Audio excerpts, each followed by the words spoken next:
It's going down in our city, yes, it's Mardi Gras time. We gon' rock it, don't stop it, doing the second line. Hollin', hey, pop it, wait. We party by the bay. Now if you never dance before, you gonna dance today. Hollin', move. Okay. Well, first of all, let me throw this at you. Growing up in South Carolina, we had festivals, say like in the spring through the summer into the fall. And we always went to these festivals, and once again, watching bands and stuff. And so I moved here, and Mardi Gras was about to kick in. And one of my buddies like, man, we're going to Mardi Gras. Are you going to go to Mardi Gras? And so I went with him to the Mardi Gras parade. And you know, so now I'm with my friend, and he's kind of leading me around to the things he likes about Mardi Gras. Okay. Right. And so we called a parade and a little this, a little that. It just didn't crank my tractor as much, you know, to use it just did not excite me.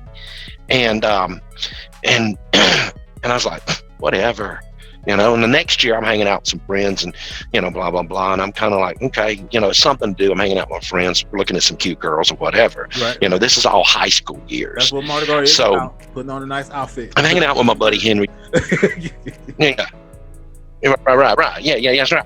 Exactly, that's part of it. So I'm hanging out with my buddy Henry Jolly, and he's like, yeah, man, we're going to be playing in the parade. You know, you want to hang out with us and help us load the float and ride with us, you know, this, that. And I'm like, sure, man. I caught the fever. Yeah. I caught the fever. I was like, man, I got to do this. I got to put a band together, and I've got to play in these parades. Got to do this. So I told the guys that I had been jamming with, man, it was freaking amazing. We got to do this. So the next year, the Mardi Gras was creeping up, and I'm like, okay, dude, how do y'all use to get y'all in these parades? What do I got to do? Blah, blah, blah. And so there was a lady named Janet Anderson that booked all the band at that time, and I'm sure you might know Janet or have seen her around. Yeah. She's a little older blonde-haired lady that would pay all the band. She would have you check. And so I contacted her, and she says, well, you know, I'm going to need a demo. And I'm like, okay, well, we're working on a demo, but you come see us. But she come and saw my band, and I don't want to say that she wasn't impressed with the band, but I want to say that my band didn't do her kind of music, what she liked to listen to. So, right. But I think she saw something in us, and at the same time, I think the plus was the fact that my guitar player's mother and her were friends. So I think that kind of helped open the door a little bit more. Right. And so we got hired, and the first parade we were supposed to play was a Condi parade. And we get there, and, you know, I told all the guys, I can get us a trailer. One of y'all need to get us a generator, and we got a PA and blah, blah, blah. Well, the generator could not push everything we had. And so we did not play that first parade. And she told me straight up, if you're not here tomorrow night ready to play the next parade, then I can't use you. Right. I'm like, okay, we will be here. I went to Blue Rinse and rented a big old generator. I mean, I'm big. And so the first parade broke it up. We come out the gate, and I just want to say, man, that we put on a show. I mean, we came out the gate, and we punched them in the jaw. You know, we gave them a rope-a-dope, you know, pulled a little Muhammad on them. We hit them with a right and them with a left, and they wasn't expecting that, you know. And holy crap. There's a new favorite in town, you know. Right. The next year were requested by organizations. We want that band. The next year, the same thing, requested by these organizations. We want that band. And so by continually not only to put out a good sound, but a good performance, and continuously, you made the comment, the difference between marching in a Mardi Gras parade with a marching band in high school versus marching with a second line band. Exactly. Two different ball games. Because you guys are constantly playing music, where a marching band, the drum line may play a simple little march, and then eventually they'll play a song.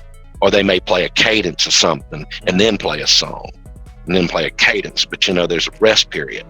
Whereas with us, there was no rest period. Right. You know, and we came out swinging. We came out swinging, and we kept swinging. We never quit swinging until the end of the parade. You know, and over the years, I've kept trying to hone that. But at the same time, over the years, I've learned that my musicians are getting tired. It's cold. You know, their fingers hurt, you know, or it might be raining. There's so many different things we had to start rethinking. But what I would do is I would play a cadence. I take from what the marching bands are doing. You know, when they're not playing a song, the drums are playing a cadence. You know, so I would, you know, I'd kick a cadence, and that cadence may be influenced by what part of the parade route I'm in, because you know as well as I do, the parade route may start out predominantly white, you know, and then it may mix, and then they turn predominantly black, and the next thing you know, once again, it's predominantly white, you know, and it'll do that up the parade route, you know, and then at one point it may go one way for, you know, 5 or 10 blocks. And so I took that and thought about it. You know, I want to entertain the group of people I'm in front of, you know, and try to throw more flavor, you know, get a little funkier per se, you know, and I've always tried to do that. At the same time, I've also tried to educate the musicians that I work with that don't let genres of music or style of music fool you, you know, because just because we're in this area and there's a bunch of jacked up pickup trucks doesn't necessarily mean we gotta play country, you know, or just because we're in, you know, right coming up in front of McDonald's, you know, and now we're starting to change a little bit, that we can't kick into some Journey or some Phil Collins, you know, and so knowing that and knowing where to play certain kinds of songs has always been a little bit of thing to hone in on and start paying attention to, you know, and watching the crowd, constantly watching the crowd, see if they're getting. You have to, because like you said, though, you have certain areas of the route that are different races, and you can guarantee from the Civic Center till about McDonald's. Well, let's see, till about that little park right after the Mardi Gras Museum. That's going to be your predominantly white. Your area around the Info Square, that's going to be predominantly white. But as soon as you cut around that back in between Burger King and McDonald's, it's predominantly black from the time you get there to the time you come back around the corner, cut across, and coming up Broad and going all the way up Broad, and it doesn't change back until you get to the press register. You know, so even watching the second line band, you have to know. You have to know what to switch up to in the second line band, and you have to know who to catch, who to entertain. Right.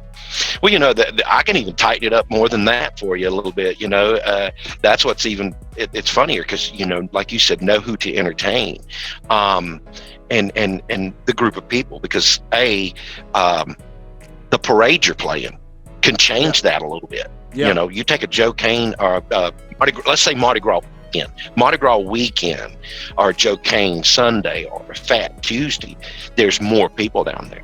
Yeah. And so the races can mix a lot more out those whole areas. But on the average parade, you're very right in that. However, this is what's kind of funny is you like you said, you leave the Civic Center and you make the right turn, you come down behind the courthouse, you make the left, and when you make that left, it can mix a little.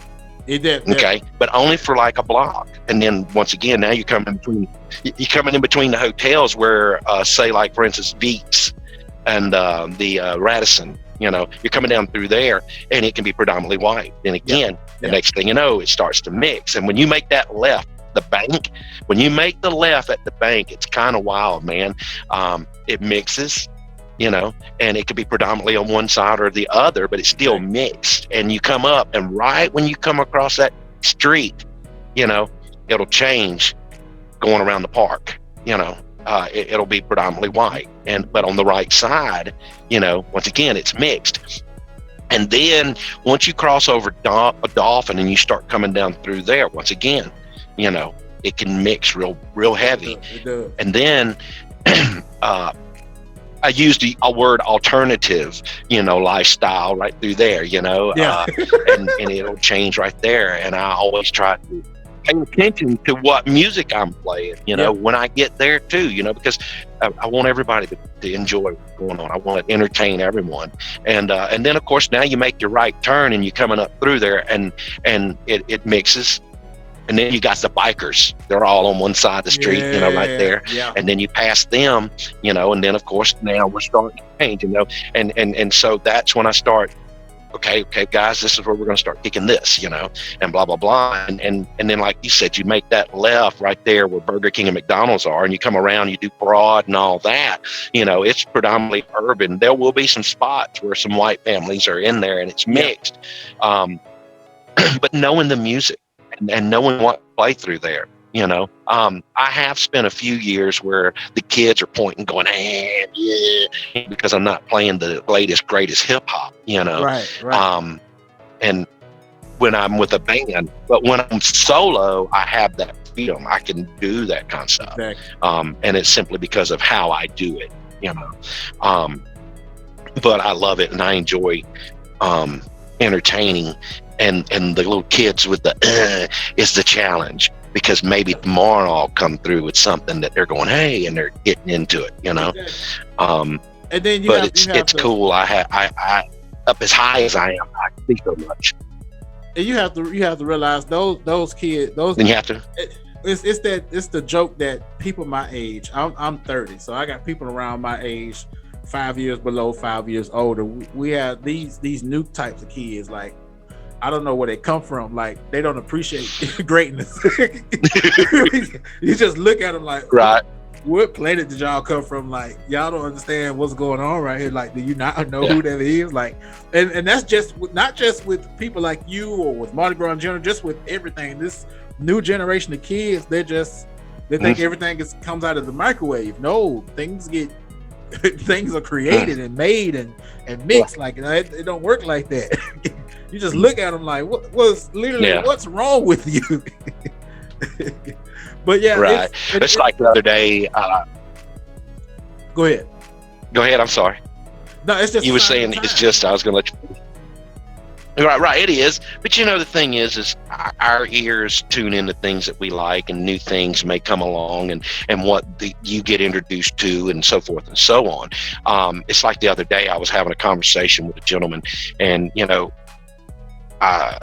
there's some conversations I do my best to stay as far as away from, depending on who I'm talking to, and so forth and so on, because I'm very much agree to disagree kind of guy, and let's find the best points in it all, kind of thing, and let's see what we can do to improve on.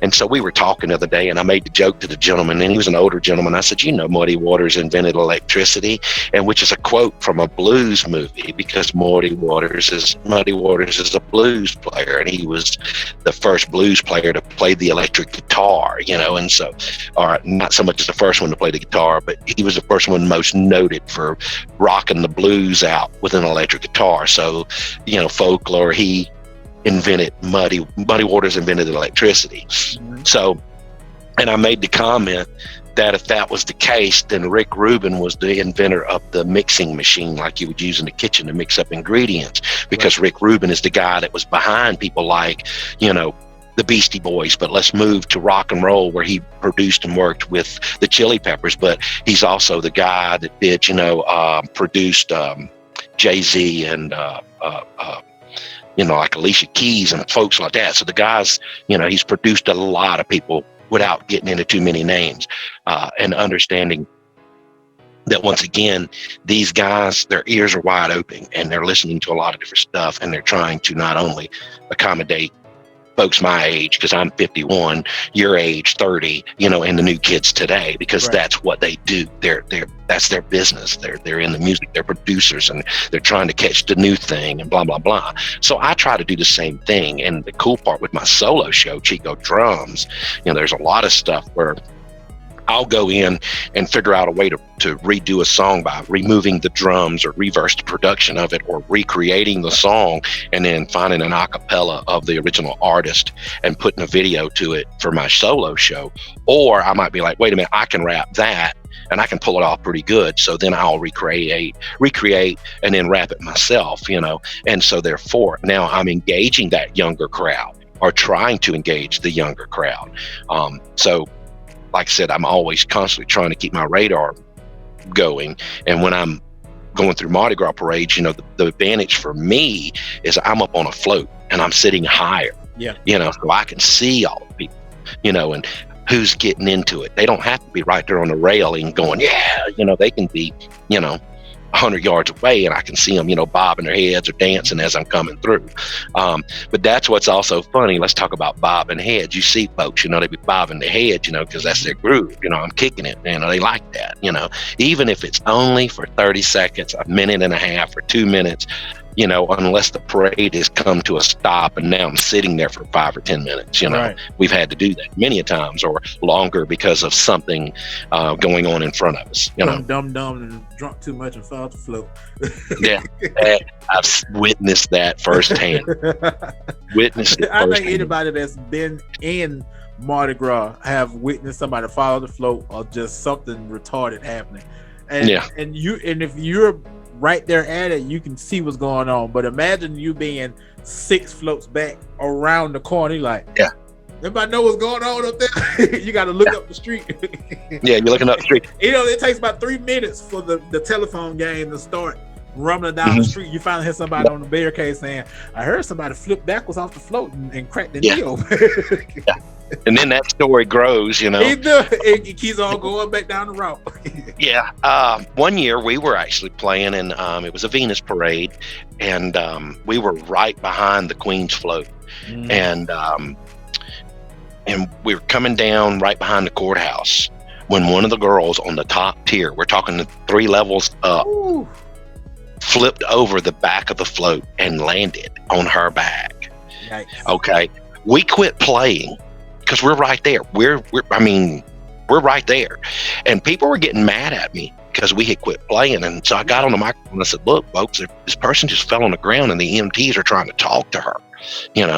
We don't need to be making any noise. Let her. But this is what really cracked me up. They talked to her. She actually got up and got back on the float and went back throwing stuff.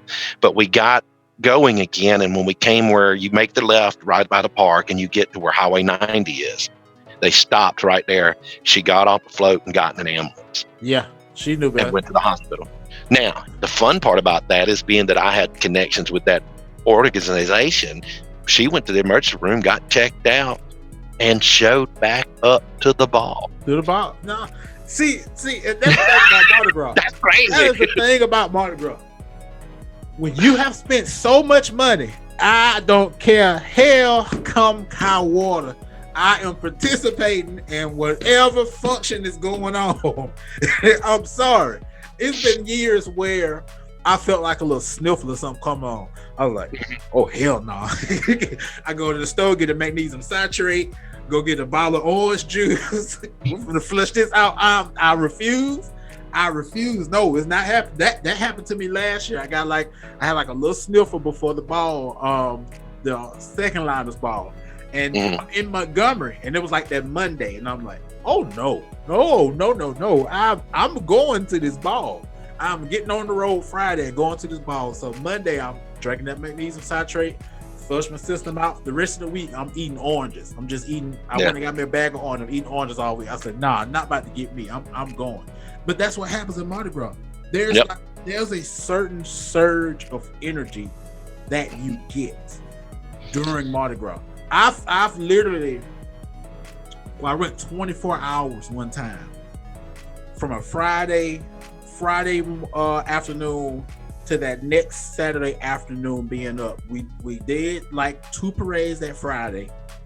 One of the parades was in Fairhope, so we had to ride to Fairhope. Came back, I partied that whole night, got up, and at that time we were doing the Mobile Mystics tour, where you get on the Mobile Mystics bus and they go all the way around to all the mentally disabled and the nursing home. You get off the bus, put beads around the neck. We walk through there, play. We got off of that was like around 3 something, and got ready to do the night parade at 6. And I didn't go to bed till like late that Sunday night. It's just a certain surge of power or energy you get. Maybe it's just the atmosphere. Maybe it's the I can't miss anything that goes on. What about you? First of all, let's back up to the first thing you said. These folks, these folks have paid all that money, Yeah. And I'm just gonna go ahead and say, Lord, I can put all this money to be in these parades. I'm gonna be there. But for me as an entertainer, you're right. You got this energy, and I try to explain it to people that, you know, take a battery, you're looking at your phone and it's charging, and you see the little thing going, doo, doo, doo, doo, doo, doo, doo, doo, doo, you know, it's moving up and down. Or like you watch one and it's like in the yellow, and then it go, you know, it's like a yellow, amber, orangey looking color, and then it starts getting more yellow, and then it starts to turn to green, and then all of a sudden it's bright green. Right. And I tell people it's kind of like that. It's kind of like watching those colors go. You know, it's you know, it's parade day, and it's, you know, I don't have to be in the parades that night. It's at 6 o'clock, you know, but it's weird. I wake up that morning, okay, I know I'm in a parade tonight, you know, especially nowadays, and I'm feeling, oh man, I'm sore, you know, but I'm tired. Up and working all week, whatever the story is. And then, you know, I start gaining this energy. And then I start gaining this energy. And then what's really funny is you get so energetic that it's almost like nervous energy, because now you're shaking, you know. And I tell people all the time, if you was to come up to me and just kind of stand back and watch me as I'm setting things up, if you was to watch me stand there for a minute, you'd see my hand just shaking, and you thinking, daggone, Chico's got Parkinson's or something, you know. And it's not, it's just energy. And of course, you know, I still get a little butterfly every now and then, depending on the parade, or if I'm introducing something new, or I'm going to try something new. But, you know, then the closer, I call it the starting gate. You know what I'm talking about, where we get lined up, you know, and y'all come by, we all high five and a knuckle, and, you know, give each other hugs, and how you doing, how's the family doing, you know, whatever, you know, and of course we start to get a little energetic. We're getting energetic, and then it's like right when we get to starting gate, it's like we're full power. We're ready to rock and roll. We've been fully charged, and now it's on. You know, when I first got into Mardi Gras, we'd be rocking out because the Mardi Gras floats would be right beside us, and they'd be pelting us with stuff. And one day, these officers told the guy, you know, he ain't gonna be all energetic when y'all get back. And one of them looked at us and says, "Y'all don't know Chico. You ain't got a clue what Chico is." He says that dude's gonna come back with just as much, if not more, energy. Just you watch, you know. And so, I have played parades dog tired. I have played parades with the bad cold, sick, you know, not feeling good. Matter of fact, a lot of people don't know, but I'm somewhat involved with the trucking industry now, but I used to be a full-time truck driver. I teach at Bishop State, teach people how to drive a truck. And then there's a few companies I do some work for. But I used to drive truck full-time, and I would, come home, you know, and prepare for Mardi Gras and play the 2.5 weeks, 3 weeks of work, the Mardi Gras stuff that I'd have going on. And I might do a little bit of trucking during that time, but, you know, Mardi Gras. And, but I come home and I'm feeling bad. I mean, I'm feeling rough. It's Thursday night. It's Condi's parade. I'm going to be playing their ball. And we've got a lot of things that we're doing for them at this particular ball, because we're playing in a side room. And I'm feeling bad, and it was a Chico and Chris show, and I told Chris, man, I'm feeling rough, I'm going to bed. You know, what time we're going to do this, and this. Okay, cool, I'll talk to you in the morning. So I go to bed, I take some Tylenol, some other stuff. I wake up the next morning, you know, still feeling really rough, and I get in the shower. Next thing I remember is my wife screaming at me, Chico, Chico, Chico, you know. I done blacked out, I done passed out, you know. She wakes me up, she rushes me to the emergency room thinking I done had a heart attack or something. And so they hook all these machines up to me, and they're checking me out. And after they do everything, you know, everything looks great. They realize I had the flu, but I had no symptoms, no runny nose, you know, no achy, no nothing. The only thing I felt like is if somebody hit me between the eyes with a hammer.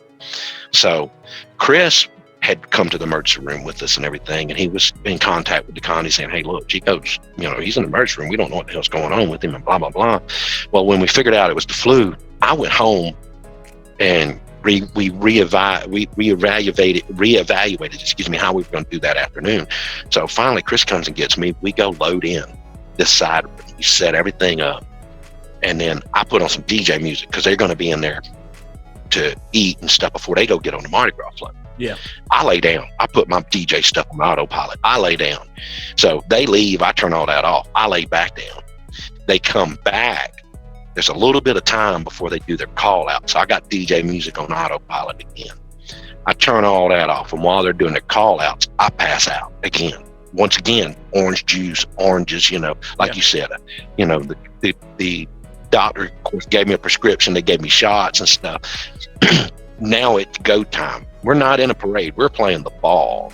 You know, we're in a side room. And course, in a side room, you may be the only entertainment.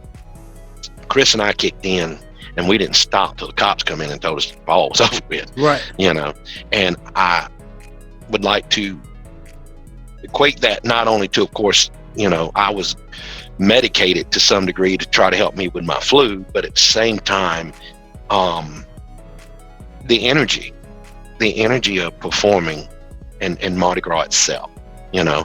And of course, I went home and did everything I could because I got a parades to play, you know, parades are coming. And of course I got better, you know, within a couple of days I was fine. But you know, there's been many a parades, like I said, I felt bad, but that energy that you start to get when you get downtown, you know, is just overwhelmingly, you know, unreal. I think some people get it, but they don't get it. They don't get it. I don't think they really get it, because I think for me, my favorite time is doing that first parade that we would do for that year. And like I say, it's different for me now. If I can go home and catch one on the weekend and march one on the weekend, I do it. But for the most part, it's that when I take off for that Monday and that Tuesday, that Monday is very important because that's the MLK Children's Parade. That's the neighborhood my people are from. And that's the neighborhood where if we go down, if I march that parade, I'm going to see everybody that I know. It's no brainer. That's going to happen. So I go do that first, and we got multiple events that morning. We got the guys coming in on the float for the floor parade. They're coming off. They're already drunk. They're getting off, coming off the duck boat. They're getting off the duck boat, and then they're getting in their float right there between the Explorer, and then we do that parade. There's another small little parade after that. At that point, we're like, all right, now it's time to go towards the avenue. So then we're going right around the corner to Callaway Smith Middle. We're getting prepped right there. And at that point, like you said, that nervous energy starts ticking. At that point, I'm just walking around like this. I'm stretching.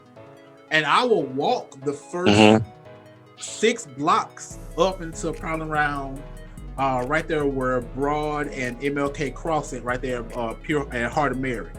Because I know a lot of people that stand right in that curve where Dearborn is. And I will literally walk from where we are at the parade route, go speak to a bunch of people, go see a bunch of people. And then for some unknown reason, I always happen. They already told at that starting gate, they already told us to go, and I got to hurry up and run back and get in line and then do that entire parade. And that route has changed over the years. I tell anybody, if you want to do Mardi Gras, ride a float or march that parade right there, because it stretches from right there at Dearborn Y all the way through the avenue, all the way back up Spring Hill, and then back the normal route until it winds back up at Dearborn Y. And getting prepped for that one is, the energy just gets sick, and I'm just like, this is the parade. We normally say that parade that starts by the Storm is our warm up. You know, we barely play a little bit. We play a few songs in there. We don't play anything strenuous, and then it's like, okay, now it's go time. Yeah. Well, you know, it's funny is I guess I'll throw this story in back into my. This is part of my musical education, but also a little more of me. And what happens is, back in the day, in the early, when I first was just getting into Mardi Gras and playing, I've been doing it for several years now. You know, some people knew who I was, not a lot of people, but you know, I was beginning to make my name, you know. And Mike Dials, he's you know, Renee Dials from the news. That's his sister-in-law. And Mike and I were really tight. Mike actually played a bunch of parades with me. Him and a guy named William Hunter, we called him Nook. And we used to play a lot together. And so Mike come to one of my gigs one night. He would get up and jam with us, you know, him and Nook or whatever. And he says, "Hey man, what you doing later? What time you get done?" I said, "Oh man, we'll be done around this time, blah, blah, blah." He said, "Y'all playing here tomorrow night?" I said, "Yeah." He said, "What you gonna do about your gear?" I said, "Well, you know, I take a few things off my gear, but it all stays here in the bar, you know, blah, blah, blah." He said, "Man, I got a place I want to take you. You know, I want you to go with me." I said, "All right. Do I need to follow you? You gonna ride with me? You know, ride with you? What we doing?" He says, "Oh man, just follow me." I said, "All right, cool. Where we going?" He says, "Don't worry about that. You just follow me." I said, "All right." So we go over there to Duval Street, a place called the Frequency Breaker. And at the Frequency Breaker, you had a band there called the Apollo Blues Band. Okay. So we walk in the door, and there's a door guy, and he, they do the brother hug, to him and Mike know each other, high five, whatever, how's your mom and them? And so it's my turn, and I'm reaching in my wallet to pay the cover. Mike's like, no, you don't pay a cover. You're a musician. You're going to get up and play. And I'm like, no, I ain't. I ain't getting up to play. Yeah, you can't play.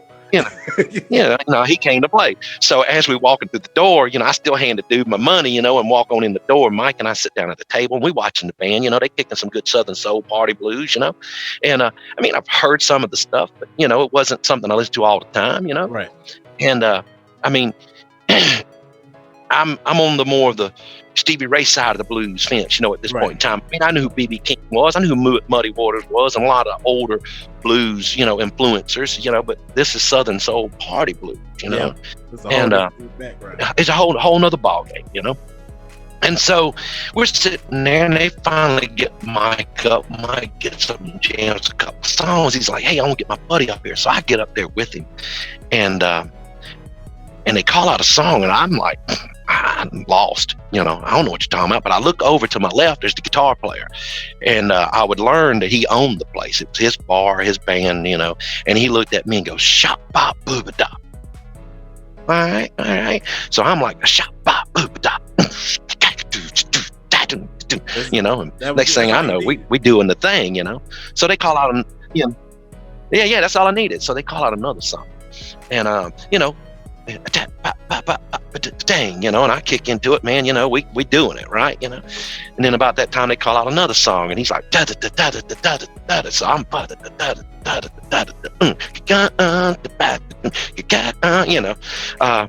So I'm getting my introduction, and so about that time, one of the brothers in the band, he looked like an old cowboy, man. He got his black hat on, black vest, and he's a harmonica player, and he's got like a Valero on full of harmonicas and stuff. And he looked over at my boy Mike, and he says, Mike, where'd you find that white boy at? And my boy Mike looked at him and says, that dude ain't white, And so to go back to the parade you was just talking about, what I began to do the next Mardi Gras season is when I was done with the first parade that I played that day would be the Athena parade. I packed all my gear up. I would grab my stick bag and I would walk the entire parade route and put myself back there where the Apollo Blues Band would be, because they were getting ready to ride the Mammoth Parade. Right. Okay. And so I would play drums with the Apollo Blues Band. Now, the difference is on my float, I'm up high. You can see me.